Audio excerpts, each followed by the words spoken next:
So students, how are you? Are you good? चलिए इस pandemic में हम लोग स्टे ट्यून रहते हैं और अपनी पढ़ाई को आगे कंटिन्यू करते हैं। तो आपके teacher Kushal Srivastava is present here.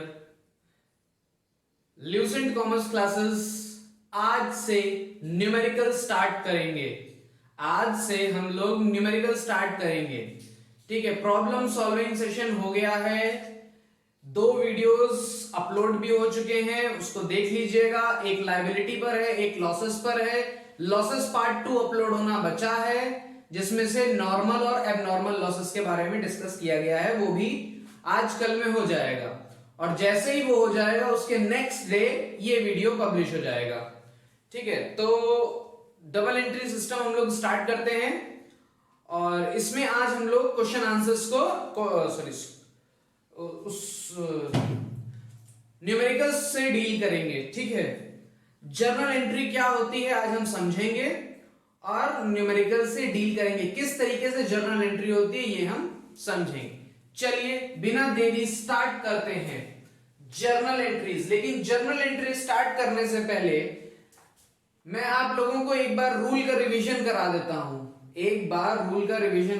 हूं। चलिए देखिए, रियल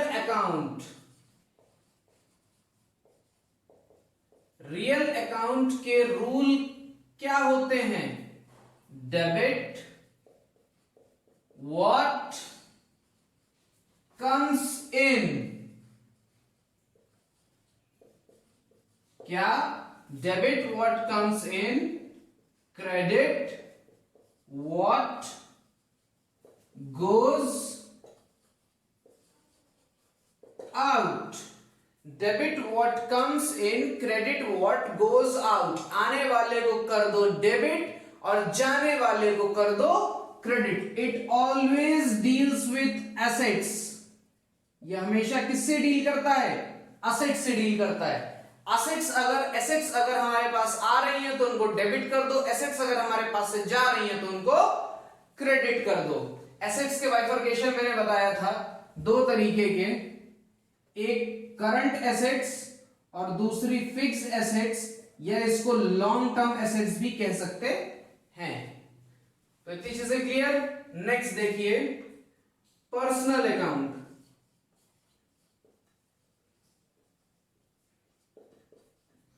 पर्सनल अकाउंट क्या कहता है? Debit the receiver, credit the giver. ठीक, debit the receiver, credit the giver. पाने वाले को कर दो डेबिट, जाने वाले को कर दो क्रेडिट। पाने वाले को कर दो डेबिट, जाने वाले को कर दो debit. It deals with personal account. और एक चीज याद रखिएगा, इसके अंदर सारी लायबिलिटीज आती हैं। ऑल लायबिलिटीज कम इन पर्सनल अकाउंट, ठीक है, क्योंकि पर्सनल अकाउंट में सारी लायबिलिटीज आती हैं। चलिए, पर्सनल अकाउंट के मैंने 3 बाइफर्केशन बताए थे। क्या बताए थे? Natural personal account, artificial personal account and representative personal account. अब ये तीनों क्या होते हैं? लेक्चर नंबर 1 देखिए, ठीक। इसके लिए लेक्चर नंबर 3 देखिए, लिख देता हूं लेक्चर 3। इसके लिए देखिए लेक्चर 1। और last golden oblique traditional rule है हमारा नॉमिनल अकाउंट।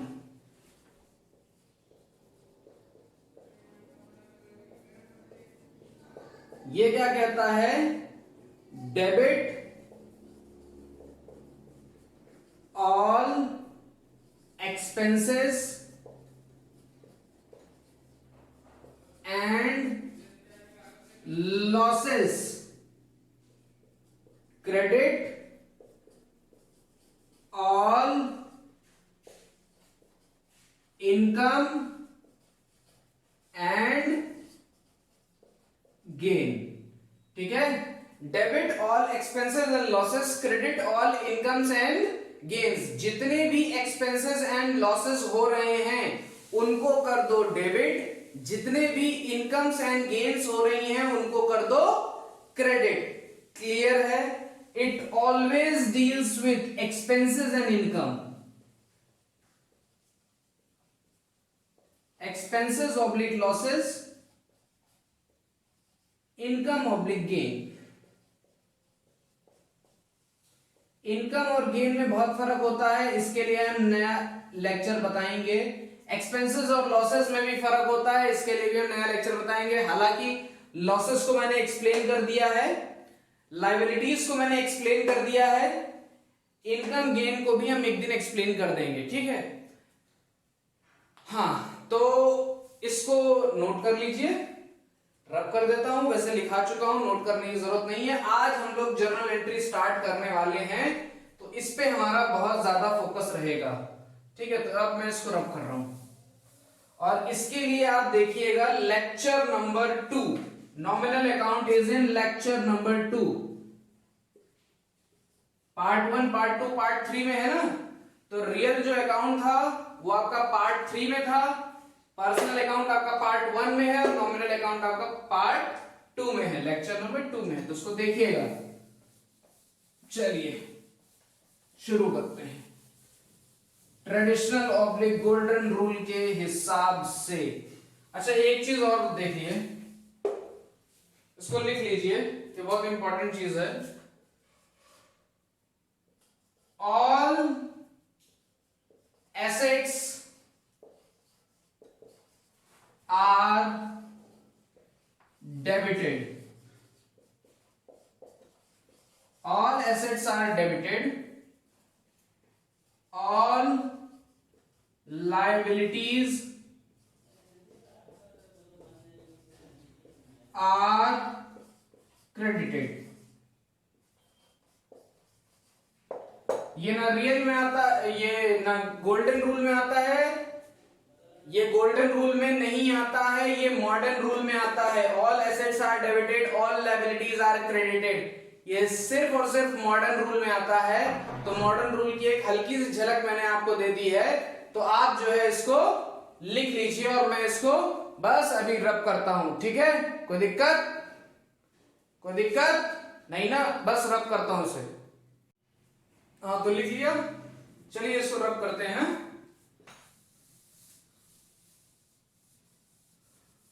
हाँ, तो क्वेश्चन आपके सामने आने वाला है, डीके गोयल का illustration number 1, 2019 edition, page number 9.59। T S Grewal मेरे पास नहीं आ पा रही है, आज करीबन 10 दिन हो गए ऑर्डर किए हुए, तो तब तक मुझे डीके गोयल से ही काम चलाना पड़ेगा।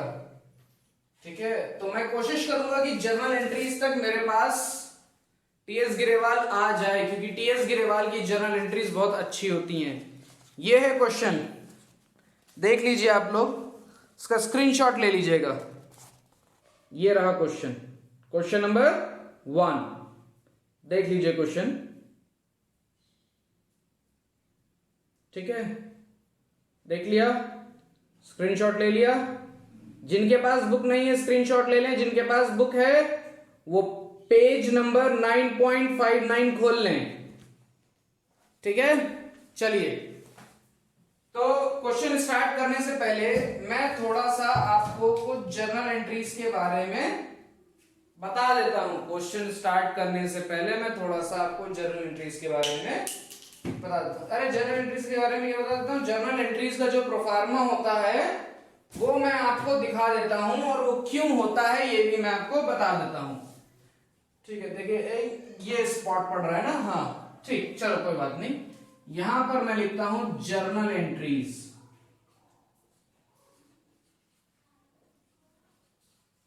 Journal entries. अब बेटा हमें जर्नल एंट्रीज किसकी बुक्स में करनी है, तो हम बुक उठाते हैं, अरे मतलब ये इस बुक में नहीं करनी है, क्या लिखा है, enter the following transaction in the journal of Manohar Lal and sons. तो यहां पे लिखेंगे in the books of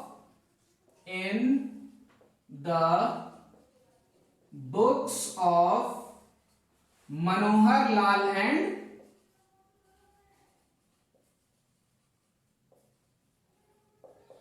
sons, in the books of Manohar Lal and Sons.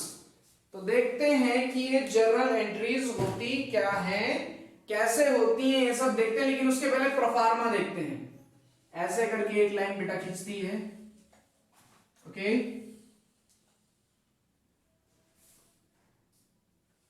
ये एक लाइन और खींची,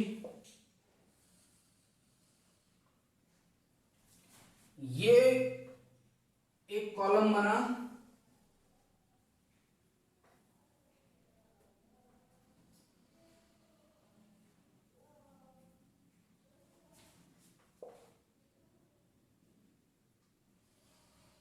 ये एक कॉलम बना, ये एक कॉलम बना, ये एक कॉलम बना, और ये एक कॉलम है। ये कॉलम होता है बेटा डेट का, यहां पे लिखेंगे डेट। ये कॉलम होता है पर्टिकुलर्स का, यहां पर सारी एंट्रीज लिखी जाएंगी, इसलिए ये कॉलम होता है बेटा पर्टिकुलर्स का। तो यहां पे डालेंगे पर्टिकुलर्स।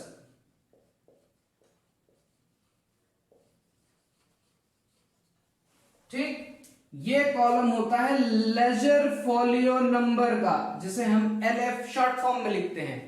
लेजर फोलियो कॉलम इसे कहते हैं। यहां पर कोई भी एंट्री हम करते हैं, यहां पर कोई भी एंट्री हम करते हैं, और जब लेजर में उसकी पोस्टिंग करते हैं, तो लेजर के जिस पेज पे पोस्टिंग करते हैं, लेजर के जिस पेज पे पोस्टिंग करते हैं, उस पेज को यहां पर लिख देते हैं। मान लीजिए यहां पर मैंने कोई एंट्री करी, फलाना चीज डेबिट टू धमाका, तो फलाना क्रेडिट हो गया, धमाका, फलाना डेबिट हो गया, धमाका क्रेडिट हो गया। तो फलाना डेबिट धमाका क्रेडिट लेजर बुक के किस पेज पर है, जैसे मान लीजिए पेज नंबर 1 पर है, तो यहां पे पेज नंबर 1 डाल देंगे, ताकि जब हम जर्नल एंट्रीज खोलें तो हमको लेजर खोलने में कोई दिक्कत ना हो। लेजर जब खोलें तो हम पेज नंबर 1 डायरेक्टली खोल लें। मान लीजिए पेज नंबर 5 में एंट्री करती है, तो पेज नंबर 5 डाल देंगे। ठीक है, लेजर फोलियो इधर आएगा अमाउंट डेबिट, अमाउंट क्रेडिट। बेटा मैंने आपको बताया था ना, जब भी हम जर्नल एंट्रीज करेंगे तो डबल इफेक्ट से करेंगे, मतलब डबल एंट्री सिस्टम से करेंगे। तो जब डबल एंट्री सिस्टम मैंने आपको पढ़ाया था, तो मैंने आपको बताया था डबल एंट्री सिस्टम के 2 इफेक्ट होते हैं, एक इफेक्ट होता है डेबिट और दूसरा इफेक्ट होता है क्रेडिट। क्लियर है? तो ये प्रोफार्मा है जिसमें date, particulars, ledger folio number, amount debit, amount credit, ये जर्नल एंट्रीज के हर उसमें पड़ेगा, ये जर्नल एंट्रीज के हर क्वेश्चन में ये बनेगा। तो चलिए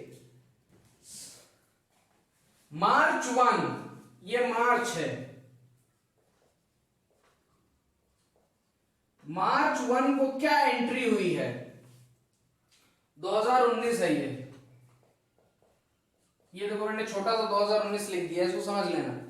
ठीक, 2019 March 1, Manohar Lal and sons started business with a cash. क्या हुआ बेटा, मनोहर लाल एंड सन्स ने बिजनेस स्टार्ट किया कैश से। मुझे बताओ, in the books of Manohar Lal and sons, तो क्या बिजनेस की बुक्स में एंट्री नहीं हो रही है? तो मुझे बिजनेस की बुक्स के पॉइंट ऑफ व्यू से सोचना है सब कुछ। ये बिजनेस की बुक में एंट्री हो रही है, तो मुझे बिजनेस के पॉइंट ऑफ व्यू से सोचना है। क्लियर? कोई दिक्कत नहीं? तो मैं स्टार्ट करता हूं। Manohar Lal and sons started business with a cash. Business में कैश आई, बिजनेस में कैश आई, ठीक है, बिजनेस में कैश आई। कैश क्या है बेटा? कैश मेरी एक असेट है, कैश मेरी एक असेट है, it is an asset. Cash मेरी एक एसेट है। तो एसेट है तो उसमें कौन सा रूल लगेगा? रियल का रूल लगेगा। क्या? रियल का रूल लगेगा। और रियल का रूल क्या कहता है एसेट के मामले में?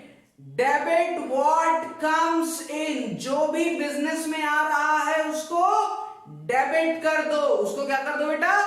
डेबिट कर दो। तो देखिए कैश अकाउंट डेबिट,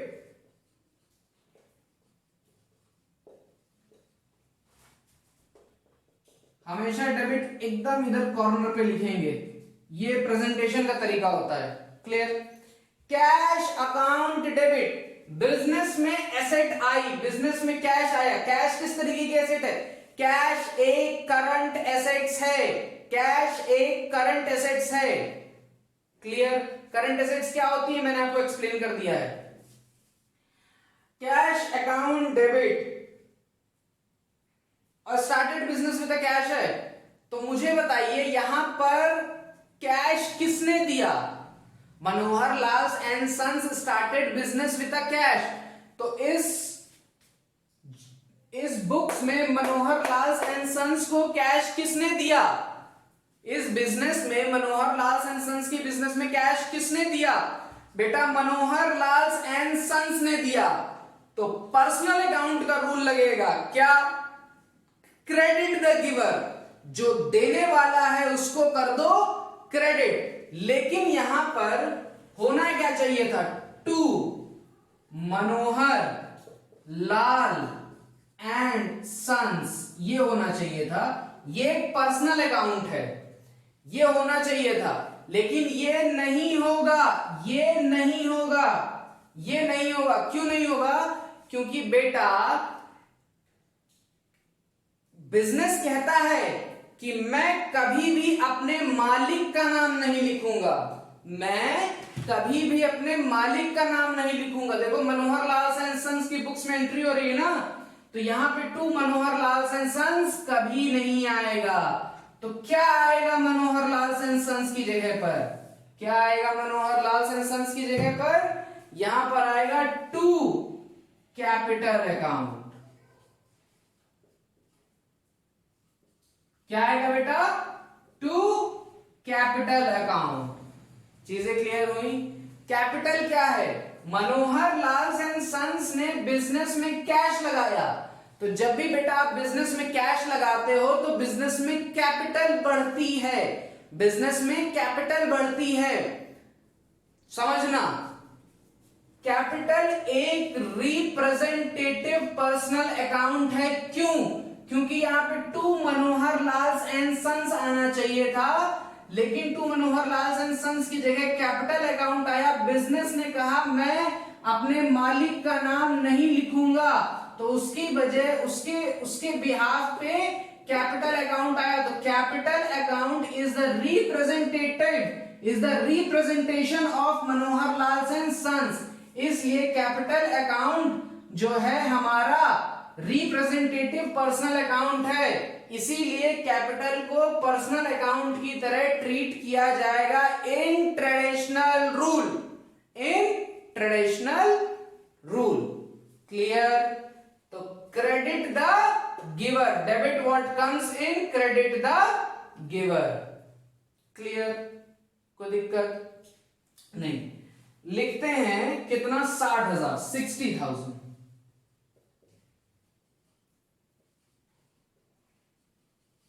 ये लीजिए मैंने अमाउंट लिख दिया 60,000। यहां पे क्या लिखेंगे? नरेशन हमेशा लिखते हैं बीइंग। बीइंग लिखिए चाहे ना लिखिए, ये आपकी मर्जी के ऊपर है। बीइंग बिजनेस स्टार्टेड,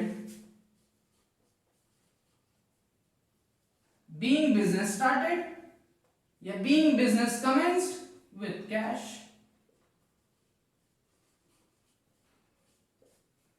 और इतना लिखने के बाद एक लाइन खींच देंगे। क्लियर? कोई दिक्कत नहीं? अब हम लोग दूसरी जनरलिटीज पे आते हैं। मार्च 2 में क्या हुआ? देखिए मार्च 2 में क्या हुआ।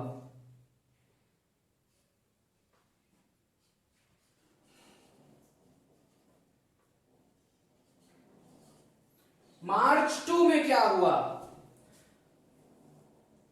Purchased furniture for a cash, हमने फर्नीचर खरीदा कैश पर। क्या किया हमने? फर्नीचर खरीदा कैश पर। बेटा फर्नीचर क्या है? फर्नीचर एक एसेट है, फर्नीचर एक फिक्स्ड एसेट है। करंट एसेट और फिक्स्ड एसेट क्या होती है समझा चुका हूं। लॉन्ग टर्म एसेट भी बोल सकते हो इसे, नॉन करंट एसेट भी बोल सकते हो इसे। तो फर्नीचर एक एसेट है, तो एसेट है तो इसमें रियल अकाउंट का रूल लगेगा। और क्या लगेगा? फर्नीचर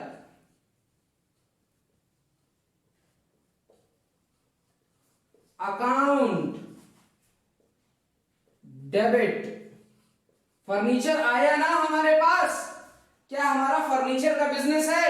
बिजनेस स्पेसिफाई किया ही नहीं गया है कि किस चीज का बिजनेस है। अगर फर्नीचर का बिजनेस होता तो यहां फर्नीचर की जगह परचेजेस होता, लेकिन जब तक बिजनेस स्पेसिफाई ना किया जाए तब तक फर्नीचर, लैंड, बिल्डिंग, मशीन, ये सब हमारी फिक्स्ड एसेट के रूप में ट्रीट करी जाएंगी।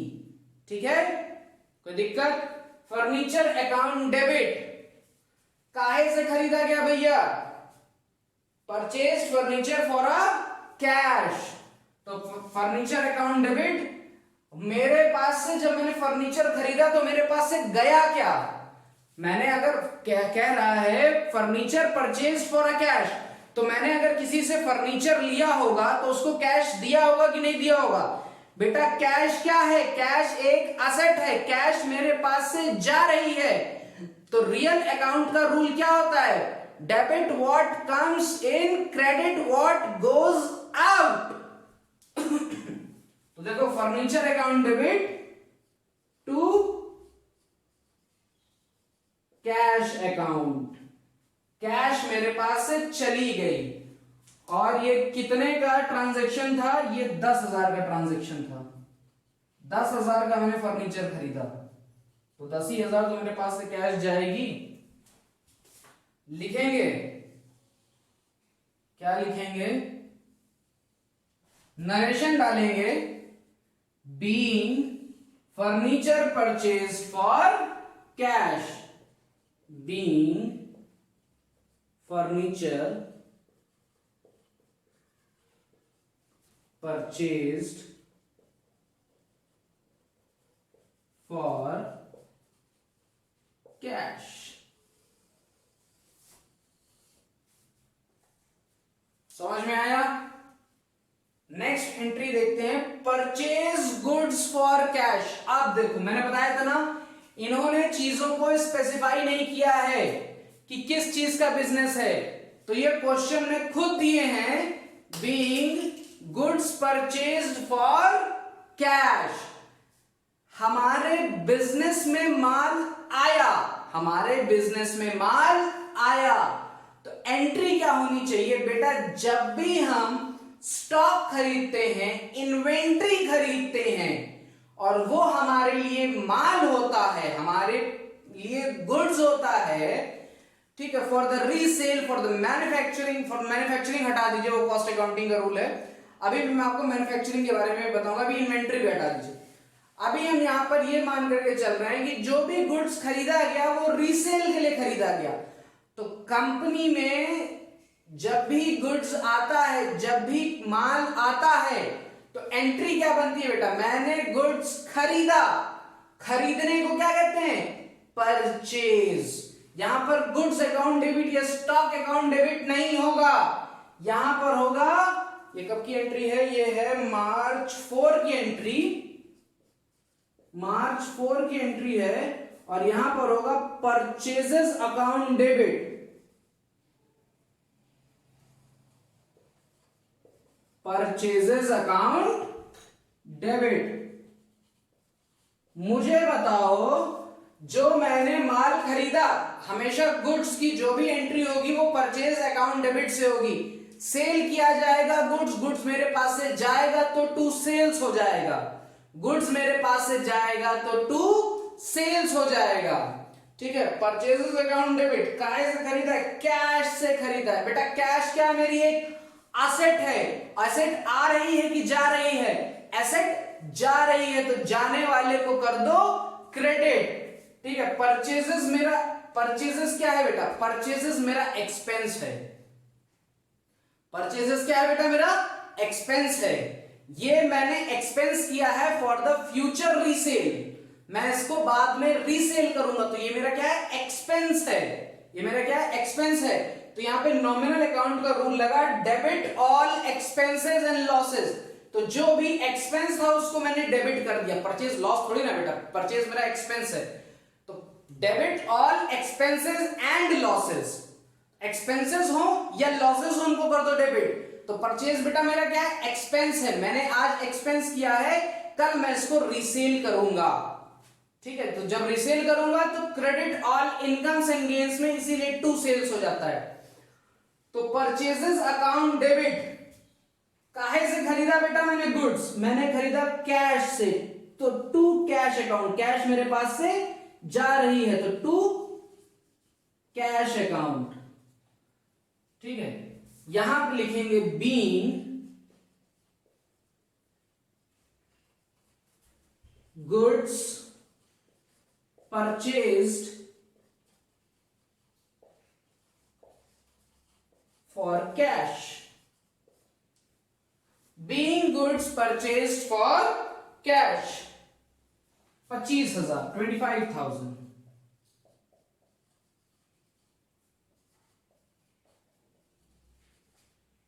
क्लियर हुआ,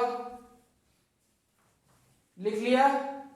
अब इसको मैं रब करता हूं क्योंकि और भी एंट्रीज करनी है। आप इसी के नीचे जर्नल एंट्री करना स्टार्ट कर देंगे, ऐसे करके एक लाइन खींचेंगे और इसी के नीचे जो भी एंट्री होगी वो स्टार्ट कर देंगे।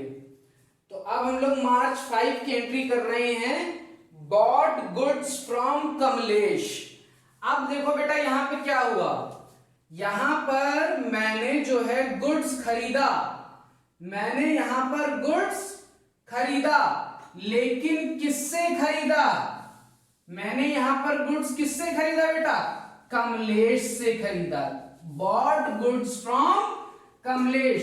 मुझे एक चीज बताओ, क्या मैंने यहां पर गुड्स कैश में खरीदा, क्या यहां पर गुड्स मैंने कैश में खरीदा, नहीं सर, मैंने गुड्स कैश में नहीं खरीदा। अगर कैश में खरीदा होता तो लिखा होता परचेज गुड्स फ्रॉम कैश, लेकिन कैश में मैंने नहीं खरीदा, मैंने जो है उसको कैश में न खरीद करके मैंने कमलेश से खरीदा। अब मुझे एक चीज बताओ, समझना मेरी बात को, ये अगर वीडियो लंबा हो जाए तो चिक चिक मत करना मुझसे, क्योंकि समझा रहा हूं मैं इस वीडियो में हर चीज।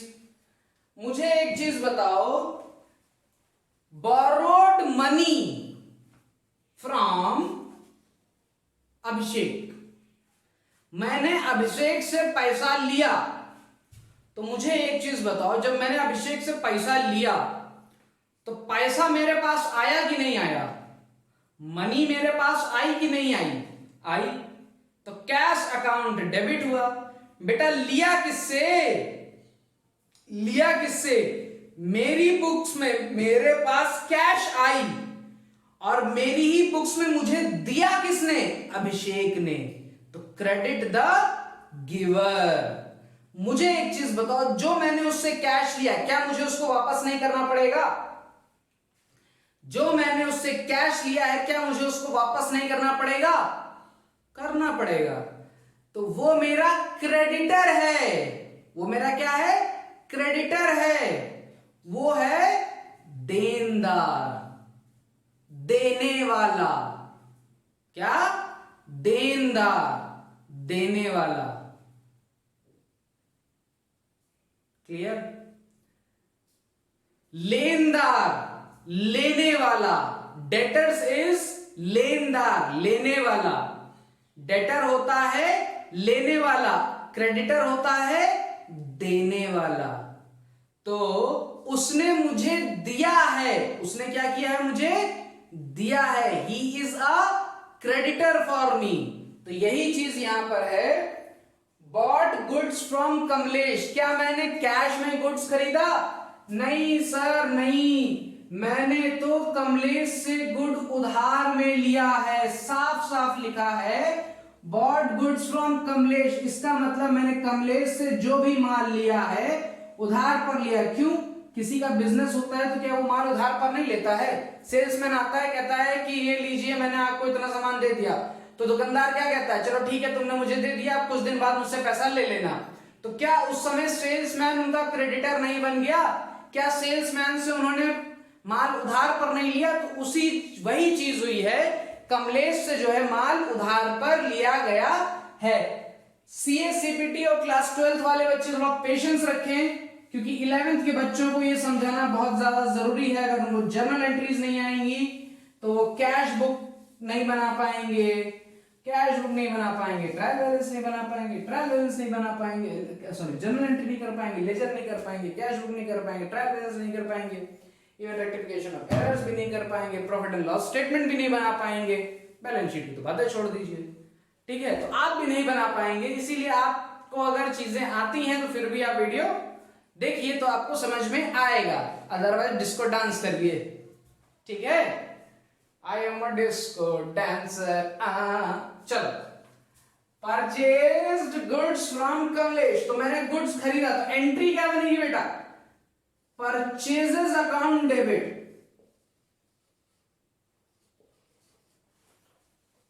Purchases account debit. मुझे बताओ, परचेज मैंने किससे करी? कमलेश से करी ना। परचेज मैंने किससे करी? कमलेश से करी। कमलेश मेरा क्रेडिटर हो गया। कमलेश क्या हो गया? मेरा क्रेडिटर हो गया। डेटर एसेट होती है, क्रेडिटर लायबिलिटी होती है, as a modern rule, as a modern rule.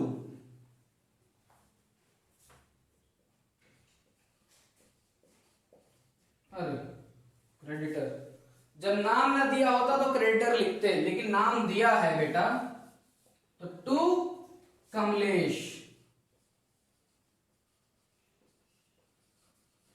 मैं बता चुका हूं कि जो है कभी भी नाम के साथ अकाउंट नहीं आता है, लेकिन अगर आपको फिर भी लिखना है तो अपॉस्ट्रोफी एस लगा करके अकाउंट लिख दीजिए, लेकिन मैं नहीं लिखता हूं, इसलिए मैं आपको सजेस्ट करूंगा मत लिखिए।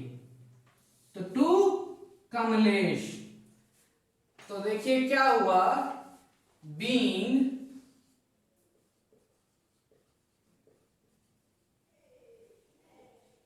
goods purchased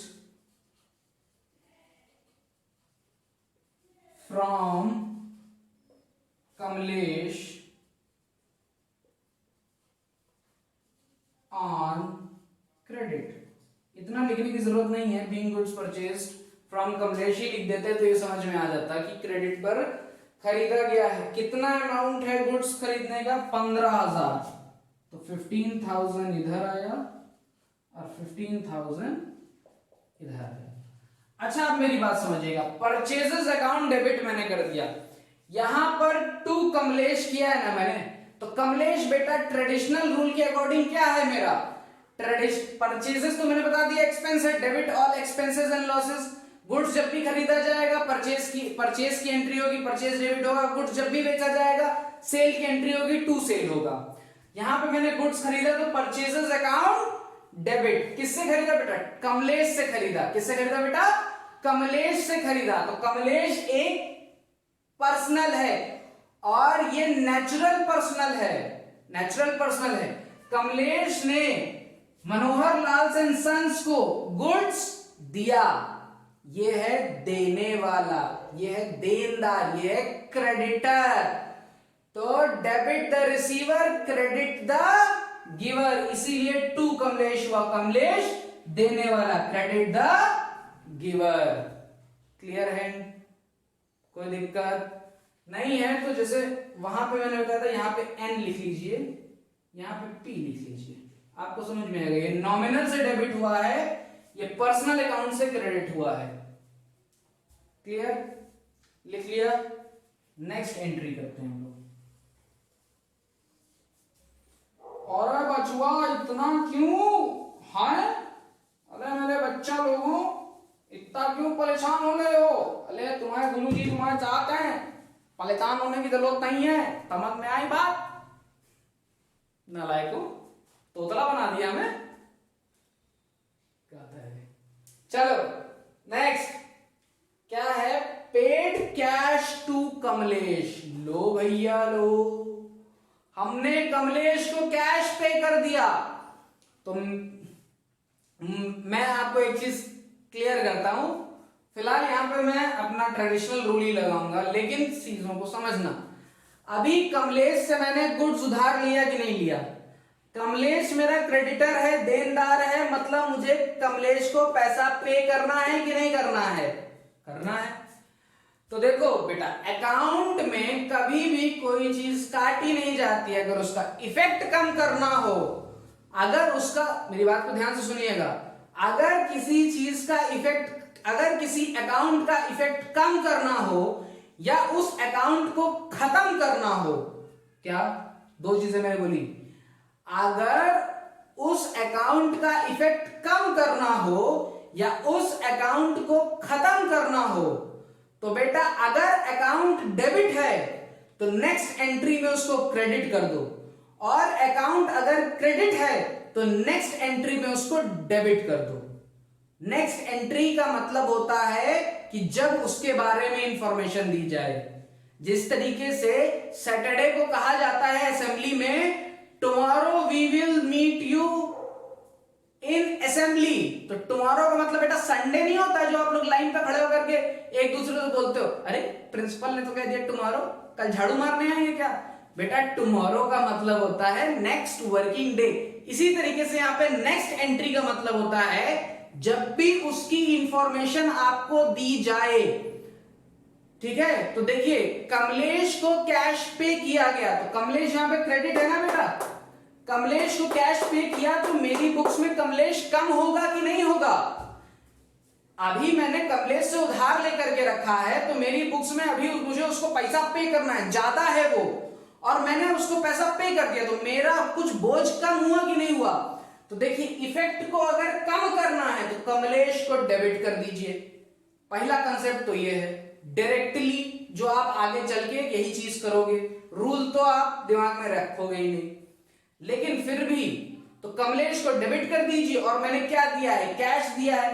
कैश मेरी एक असेट है, एसेट जब भी मेरे पास से जाती है तो क्या होती है? Credit what goes out, real का रूल लग जाता है। इफेक्ट कम हुआ कमलेश का तो कमलेश डेबिट हो गया। बाकी देखिए, मैंने कमलेश को पैसा दिया तो मेरे लिए मैंने कमलेश को पैसा दिया, तो मुझे बताओ कमलेश ने क्या पैसा पाया नहीं होगा? कमलेश ने क्या पैसा पाया नहीं होगा? तो कमलेश ने पैसा पाया, तो बिजनेस के पॉइंट ऑफ व्यू से क्या हुआ? कमलेश को पैसा मिला, डेबिट द रिसीवर। इसीलिए यहां पर हुआ कमलेश अकाउंट, कमलेश डेबिट। और मैंने कमलेश को क्या दिया बेटा? कैश दिया, तो टू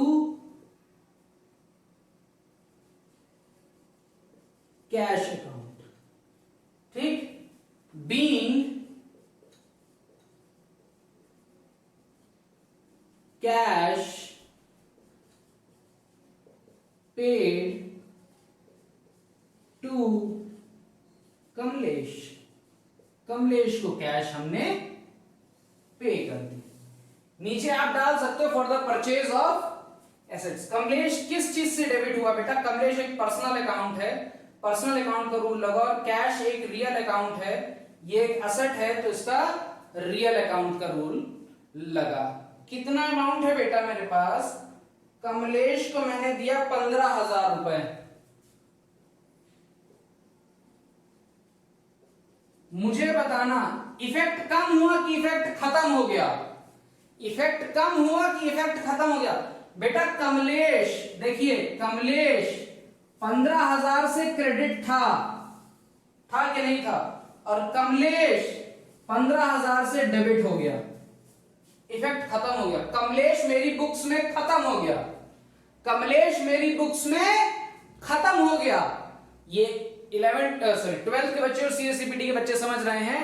11th के बच्चों को मैं समझाने की यही कोशिश कर रहा हूं कि अगर इफेक्ट को मुझे कम करना है या इफेक्ट को मुझे खत्म करना है, इफेक्ट को मुझे कम करना है या इफेक्ट को मुझे खत्म करना है, तो जितने से डेबिट था उतने से क्रेडिट कर दो, और जितने से क्रेडिट है उतने से डेबिट कर दो। तो देखो बेटा, कमलेश पूरी तरीके से मेरे बुक्स में खत्म हो गया है। इसकी एक कंबाइंड एंट्री भी बन सकती है, लेकिन वो कंबाइंड एंट्री हम नहीं बनाएंगे। क्यों नहीं बनाएंगे? क्योंकि हमें दो ट्रांजैक्शन की एंट्री हमें दिखानी पड़ेगी, क्योंकि बुक में ही 2 ट्रांजैक्शन किए हुए हैं, तो 2 ट्रांजैक्शन की एंट्री हमें दिखानी पड़ेगी। फिलहाल कमलेश का इफेक्ट खत्म हो चुका है, 15,000 से था, अमाउंट मैंने लिख दिया है। नेक्स्ट एंट्री पर आते हैं हम लोग, purchase goods from Sohan.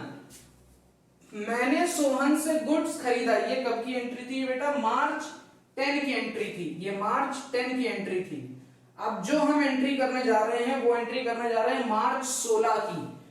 Purchase goods from Sohan, मार्च 16 की entry, purchase goods from Sohan.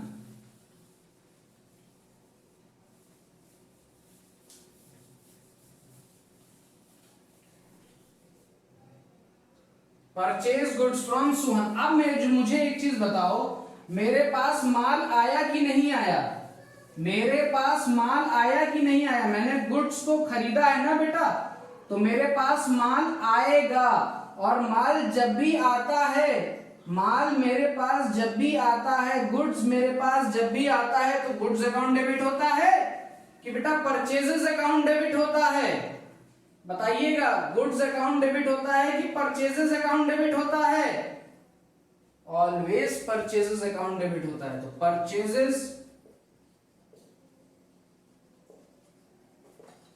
Account debit. किससे खरीदा? टू सोहन। ये मेरा एक्सपेंस है, ये नॉमिनल के रूल से डेबिट हुआ है, सोहन पर्सनल के रूल से क्रेडिट हुआ है। सोहन एक नेचुरल पर्सनल अकाउंट है, ये मेरा क्रेडिटर है, मुझे इसको पैसा देना है क्योंकि मैंने इससे गुड उधार लिया है। साफ साफ लिखा है परचेज गुड्स फ्रॉम सोहन। कितने का गुड्स बेटा मैंने खरीदा? 6,000 का।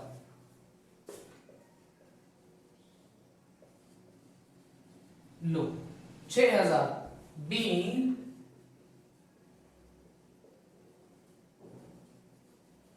goods purchased from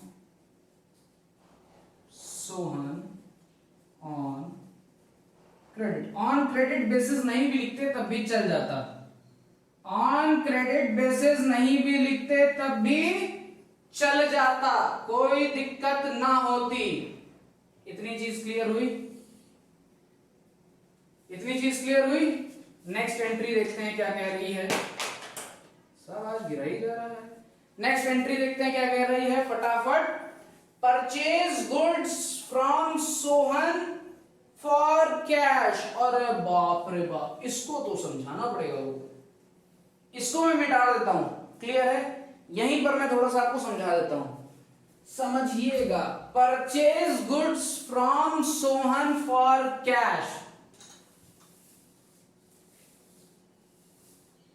purchase goods from Sohan for cash. देखिए मैंने यहां पे 3 चीजें करी। यहां पे मैंने परचेज भी किया। किससे परचेज किया बेटा? सोहन से परचेज किया। सोहन से परचेज किया ना। और काहे के बेस पे परचेज किया? कैश के बेस पे परचेज किया। परचेज गुड्स फ्रॉम सोहन लिख देता तो मान लेते कि ये गुड्स क्रेडिट पर खरीदा गया है, लेकिन साफ साफ लिख दिया उसने कैश पर खरीदा है। तो मैंने सोहन से जो भी माल खरीदा है वो कैश पर खरीदा है। तो बेटा परचेज एक नॉमिनल अकाउंट है, सोहन एक पर्सनल अकाउंट है, कैश एक रियल अकाउंट है। मैंने क्या बताया था? जब भी रियल पर्सनल नॉमिनल एक ही में आ जाए तो पर्सनल को इग्नोर कर देना, पर्सनल को इग्नोर कर देना और नॉमिनल और रियल के बेसिस पर एंट्री कर देना। ये पहले या दूसरे लेक्चर में बताया गया है आपको, या तीसरे लेक्चर में बताया गया है, ये इसीलिए ये 3 लेक्चर देखने बहुत ज्यादा जरूरी हैं, बहुत बहुत बहुत ज्यादा जरूरी हैं। तो नॉमिनल भी है, पर्सनल भी है, रियल भी है। जिस क्वेश्चन में रियल, पर्सनल, नॉमिनल तीनों आ जाए, पर्सनल को इग्नोर करके नॉमिनल और रियल या रियल और नॉमिनल पर एंट्री कर देंगे। तो देखिए यहां पर एंट्री क्या होगी, purchase goods from Sohan for cash.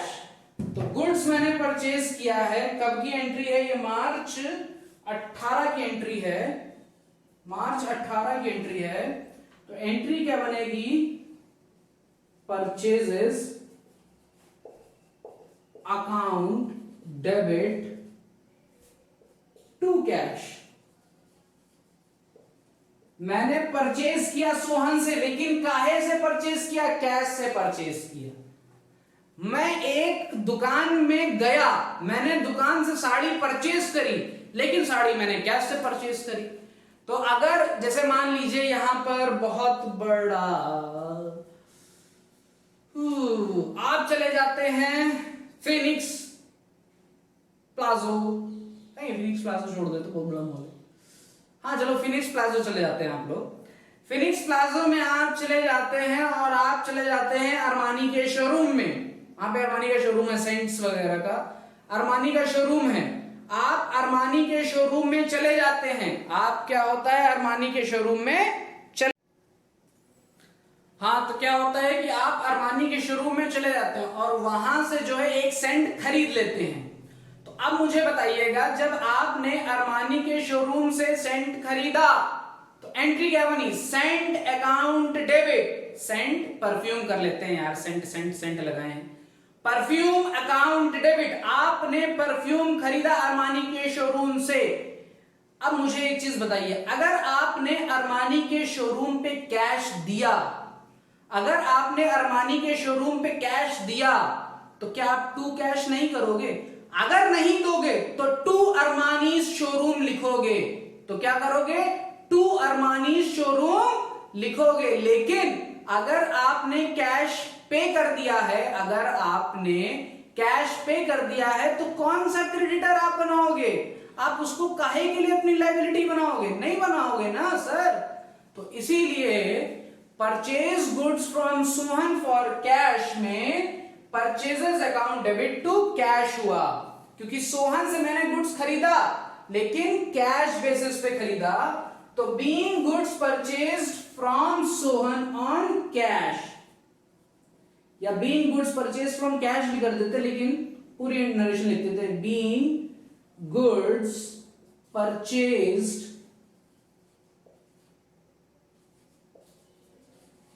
From Sohan for cash. Being goods purchased from Sohan for cash. कितने का गुड्स है बेटा? 8000 का। तो ये मैंने एंट्री कर दी 8000। क्लियर? कोई दिक्कत नहीं ना? चलिए लास्ट और फाइनल एंट्री पर हम आते हैं। ये परचेजेस बेटा मेरा नॉमिनल के रूल से हुआ है, डेबिट ऑल एक्सपेंसेस, और ये कैश मेरे रियल के अकाउंट से क्रेडिट हुआ है, एसेट है। तो credit what goes out, and now the last entry, and after this we are going to end the session। इसके बाद कल हम लोग दूसरा क्वेश्चन भी करेंगे, फिर हम आपको डिस्काउंट के बारे में भी बताएंगे। क्या करेंगे हम? आपको डिस्काउंट के बारे में भी बताएंगे। आप जो मैं ये सब मिटाता जा रहा हूं, ये बोर्ड की कमी के कारण है, बोर्ड छोटा है, आप लोग इसी के नीचे सारी एंट्रीज करेंगे, ठीक है? तो last and final entry, last and final entry. चलिए, परचेज रेंट, अच्छा, paid rent for the office, office पे मैंने रेंट पे किया, rent paid for the office. अब मुझे बताओ, अगर मैंने रेंट पे किया होगा तो कैश के थ्रू पे किया होगा या चेक के थ्रू पे किया होगा? इन्हीं सबके, इंटरनेट बैंकिंग के थ्रू पे किया होगा, इन्हीं सबके थ्रू मैंने जो है कैश वो रेंट पे किया होगा। अगर मैंने रेंट पे किया है तो बेटा रेंट क्या है? रेंट मेरा एक एक्सपेंस है। रेंट क्या है बेटा? मेरा एक एक्सपेंस है। और एक्सपेंस के बारे में आपको मैंने बताया था कि मैं उनकी सर्विसेज ले रहा हूं, इसके बिहाफ पे मैं उनको कुछ पे कर रहा हूं, इसे कहते हैं एक्सपेंस। तो अगर मैंने रेंट पे किया है तो मैं उस बिल्डिंग में, उस जगह पर या उस कुछ चीज का यूटिलाइजेशन कर रहा हूं, उस चीज का यूटिलाइजेशन कर रहा हूं, तभी तो मैं रेंट पे कर रहा हूं। तो rent paid for the office मतलब मैंने एक जगह ऑफिस बना करके रखा है और उस बिल्डिंग में, जिस भी बिल्डिंग में ऑफिस बना करके रखा है या उन्होंने मुझे बना बनाया ऑफिस दिया है, उस ऑफिस का मुझे रेंट पे करना है। तो रेंट मेरा एक एक्सपेंस है। रेंट मेरा क्या है बेटा? एक एक्सपेंस है। रेंट क्या है बेटा? मेरा एक एक्सपेंस है। तो एंट्री क्या बनेगी? ये है मार्च 20 की एंट्री। एंट्री क्या बनेगी? रेंट अकाउंट डेबिट, क्योंकि ये मेरा एक एक्सपेंस है। Rent account debit to, rent account debit to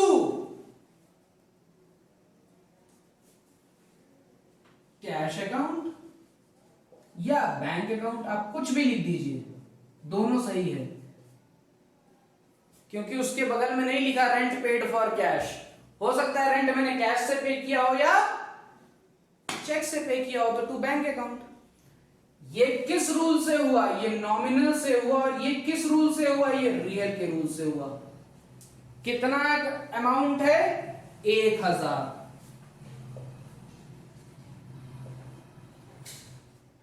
being rent paid, being rent paid, बस दैट इज योर नरेशन। और ये खत्म। अब यहां पर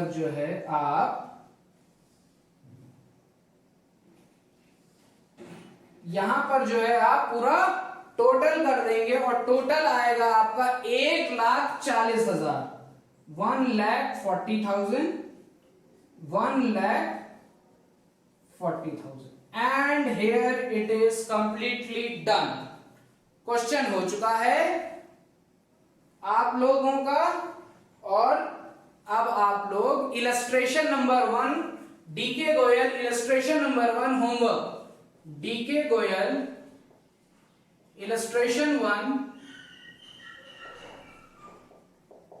होमवर्क, ये आपका होमवर्क है। मैं आपको होमवर्क दिखाई देता हूं, जिनके पास बुक नहीं है डीके गोयल की, वो जो है क्वेश्चन ही देख लें डायरेक्टली। वो डायरेक्टली क्या करें बेटा? क्वेश्चन ही देख लें। तो ये रहा क्वेश्चन, देख लीजिए, इसका स्क्रीनशॉट ले लीजिए। ये रहा क्वेश्चन।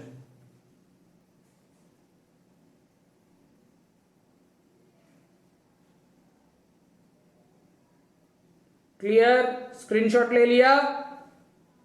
अब इसको कर लीजिएगा, ठीक?